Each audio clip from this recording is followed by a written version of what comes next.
A light magnitude 3.2 earthquake hit 19.5 kilometers, 12 miles, away from Rodriguez, Calabarzon, Philippines, in the early morning of Tuesday, May 27, 2025 at 4:57 a.m. local time, GMT+8.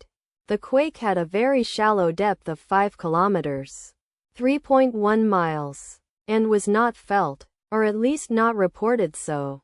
First to report, PHIVOLCS after 7 minutes.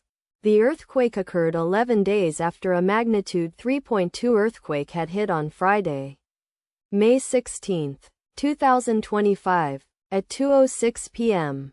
GMT+8 local time, in 86 kilometers, 54 miles, distance to the northeast. Data source from Volcano Discovery. Did you feel it? Let us pray. May God protect everyone. Amen.